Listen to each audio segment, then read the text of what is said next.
انقلاب خون دیے بغیر نہیں آتا، کبھی نہیں آیا۔ اگر آ سکتا تو حضور کے دست مبارک سے آتا، اگر وہاں بھی سینکڑوں صحابہ کی جانیں گئی ہیں اور ایک ایک صحابی کی جان ہم جیسے لاکھوں مسلمانوں کی جان سے زیادہ قیمتی ہے۔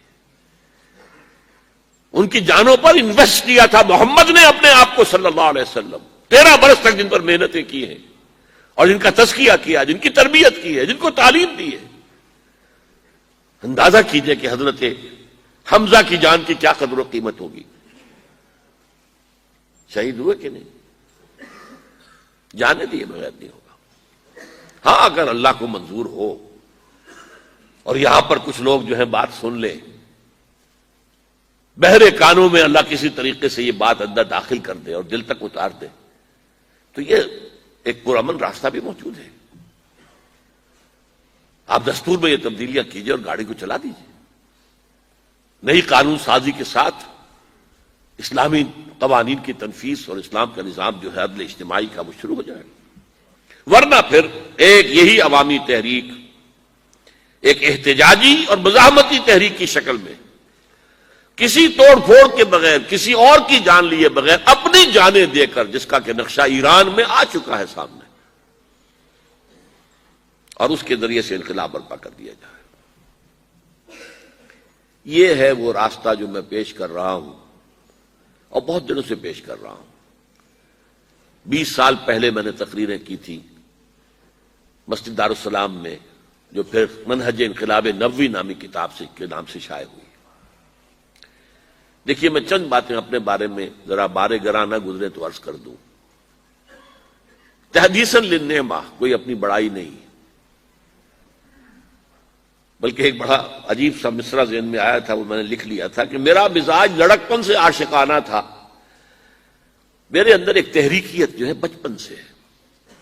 ہائی اسکول کا طالب علم تھا، علامہ اقبال سے متاثر تھا، تحریک پاکستان کا کارکن تھا، حصار ڈسٹرکٹ مسلم اسٹوڈنٹس فیڈریشن کا میں جنرل سیکرٹری تھا، اور دن رات دورے کرتا تھا، ہانسی جا رہا ہوں، سر سے جا رہا ہوں، مختلف مقامات پر ہم جلوس نکالتے تھے، جلسے کرتے تھے، نوائے وقت لے کر پھیل جاتے تھے، اسے جا کے بیچا کرتے تھے۔ اس کے بعد 10 سال میں نے اپنی زندگی کے جو ہے جماعت اسلامی کے نظر کیے ہیں، اور اس سے بہت کچھ پایا بھی ہے، اپنی توانائیاں دی بھی ہے، پایا بھی ہے۔ لیکن پھر یہ دیکھ کر کہ وہ انتخابی سیاست کی دلدل میں پھنس گئی ہے، اپنا اختلاف رائے پوری طرح پیش کر کے، اور جب معلوم ہوا مولانا مودودی مرحوم کا فیصلہ کہ ہم نے تو اسی راستے پر چلنا ہے، تو ہم نے کہا قالوا سلاما، پھر ہم علیحدہ ہو گئے۔ علیحدہ ہونے والے بڑے بڑے لوگ تھے، مولانا امین احسن اصلاحی، عبدالغفار حسن، عبدالرحیم اشرف، شیخ سلطان احمد، بڑے بڑے لوگ تھے۔ 8 سال صحرائے تیہ کے اندر میں بھی بھٹکتا رہا کہ یہ بڑے لوگ کچھ کام کریں، یہ آگے آئیں اور یہ کوئی جماعت بنائے۔ میری تو عمر 25 برس تھی اس وقت کل، تو میں تو کوئی تحریک کا آغاز نہیں کر سکتا تھا۔ They failed utterly. They tried but failed. سن 65 میں فیصلہ کیا کہ اب جو بھی ہو مجھے تو اپنی قبر میں اترنا ہے اور جواب دینا اللہ کے ہاں۔ تب میں نے نقل مکانی کی اور میں لاہور آیا۔ اس وقت سے میں نے کیا کام شروع کیا؟ وہی تجدید ایمان بذریعہ قرآن،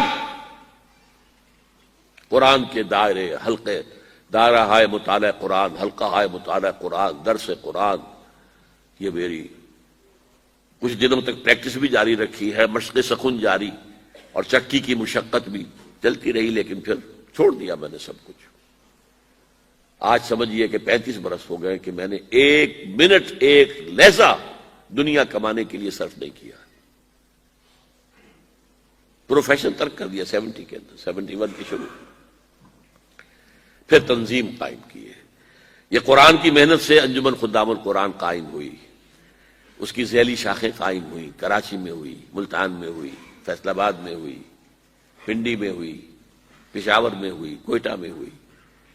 ان کے تحت قرآن اکیڈمیاں بنی، ہر جگہ نہیں، کچھ جگہوں پر ہمارے ہاں بنی، کراچی میں بنی، بڑی بنی، قرآنی درسگاہیں، قرآنی 1 سالہ کورس، رمضان مبارک میں 6 گھنٹے کی تراویح کی نماز، دورہ ترجمہ قرآن کے ساتھ پہلے قرآن کا ترجمہ سنو 4 رکوعوں کا، پھر کھڑے ہو کر قاری صاحب سے سنو، پھر بیٹھ جاؤ، پھر 40 منٹ 50 منٹ، پھر اگلے 4 رکوع جو ہے ان کا مطالعہ کرو، پھر کھڑے ہو جاؤ۔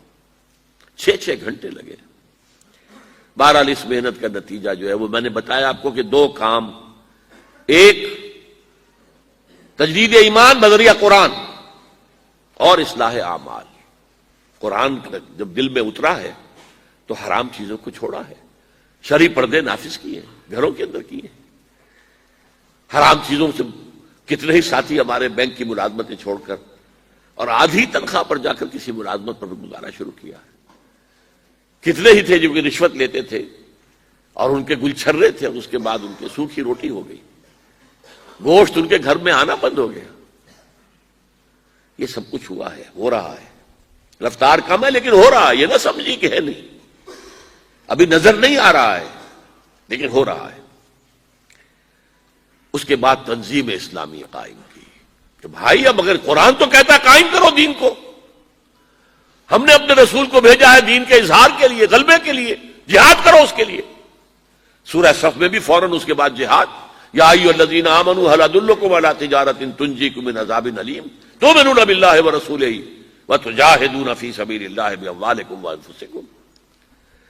اور سورہ صف میں تو جو سخت آیت آئی ہے، اے نبی ان سے کہہ دیجئے قل ان کان آباؤکم وابناؤکم واخوانکم وازواجکم وعشیرتکم واموال اقترفتموها وتجارۃ تخشون کسادها ومساکن ترضونها احب الیکم من اللہ ورسولہ وجہاد فی سبیلہ فتربصوا حتی یأتی اللہ بامرہ واللہ لا یہدی القوم الفاسقین۔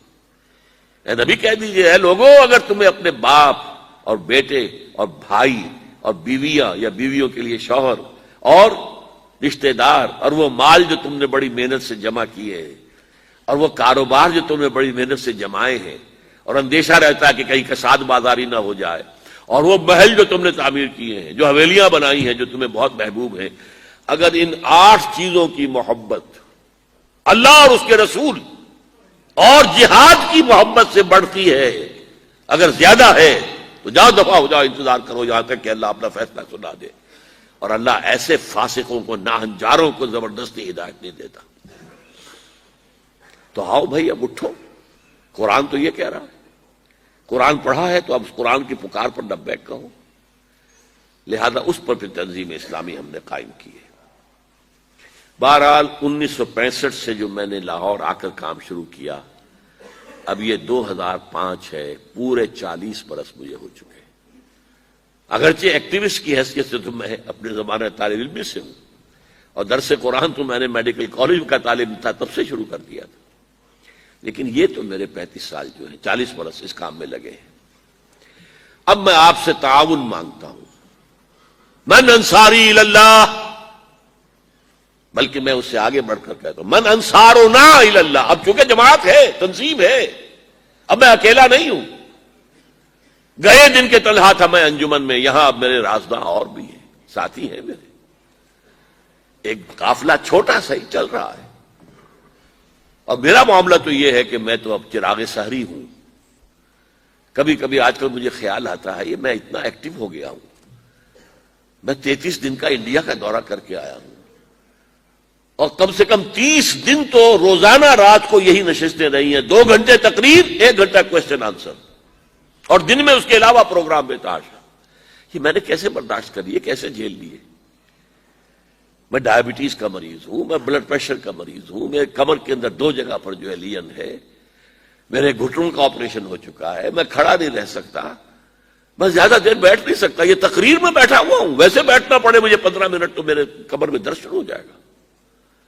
اس حالت میں مجھے کچھ نہیں ہوتا، کوئی شے مجھے جو ہے پریشان نہیں کرتی، لیکن ویسے تو میں 15-20 منٹ بھی بیٹھوں گا تو میری کمر میں تکلیف ہو جائے گی، کھڑا رہنا تو ممکن ہی نہیں ہے، بیٹھ کر نماز پڑھ رہا ہوں۔ تو میرا خیال ہوا یہ چراغ سحری جیسے چراغ بجھنے سے پہلے بھڑکتا ہے، شاید یہ کیفیت میری ہے، واللہ عالم۔ بہرحال میں آخرت کے لیے بہت آگے گئے، باقی جو ہے تیار بیٹھے ہیں، میں اس کے لیے 10 سال سے منتظر ہوں، اور اپنے لیے اس وقت سے میں کہہ رہا ہوں کہ بھائی میں نے جو کام کرنا تھا میں نے کر دیا، اب اللہ اگر کوئی اور کام لے رہا ہے تو یہ تو نافلۃ منہ، ان کی طرف سے ایک نفل ہے جو ہے، ورنہ میں اپنا کام کر چکا تھا۔ اب مجھے اولین تعاون جو آپ سے درکار ہے آج، میری بات کو اچھی طرح سمجھنے کے لیے کچھ تھوڑے سے پیسے اور کچھ تھوڑا سا وقت صرف کیجیے، چند کتابوں کا مطالعہ کیجیے پوری طرح گہرائی کے ساتھ،